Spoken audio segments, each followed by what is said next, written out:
the news. Hey everybody, what's up? It's your host Jesse Morgan and welcome to another episode of What in the Paranormal? This week we're talking UFOs, but why isn't the Air Force talking about those UFOs? We've got a new aircraft photographed just this past week at Area 51, and also what in the world lit up the sky? We'll get to that.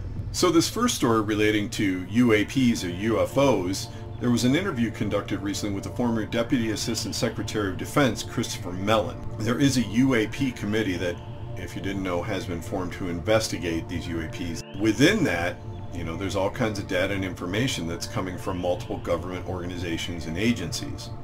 One of the key places that information hasn't been coming from is the Air Force. We know about the famous videos that have come out, and that was from an interaction with the United States Navy. There are also hundreds of anomalies, we'll just say, or UAPs that are recorded by NORAD in our atmosphere every year. So the question posed is, why isn't the Air Force talking?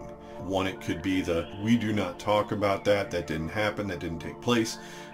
Maybe it's something from a little bit higher up in the chain of command. We want to make sure that our posture maintains its confidence. People view us appropriately for where they're at in the world, and we don't start to have an erosion of confidence, whether it's from our own country or from foreign adversaries. There are documented incidents of these UAPs, basically flying circles, circling F-15s. They've interrupted training exercises. They go into restricted airspace. So that's why this is a concern and why that committee is in place, to try and dig a little deeper, try and get some answers. In this case, and what Christopher Mellon talks about, is that aliens are probably the best explanation for this. I love this next story. I really, really do. Okay, it's not paranormal, but it's definitely easily falls into the mysterious category, because we're going back to Area 51. So there was an image dated January 26, 2022 from Planet Labs, and something had changed down near that large hangar. There was now a smaller object just outside of the hangar, and needless to say, people are getting excited about this. So that imagery wasn't high enough resolution. So on January 29, 2022, Planet Labs produced a higher resolution image, and it told a much more interesting story.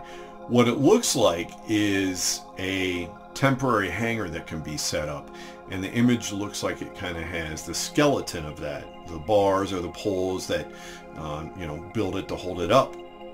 So within that, though, you can clearly see image of an aircraft, something that looks possibly like, from a wing shape, kind of like the Concorde, if you're familiar with that.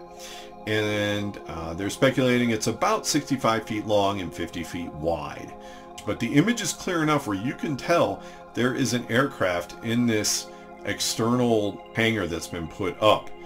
I just love stuff like this. So now we have this image of this aircraft at the Area 51.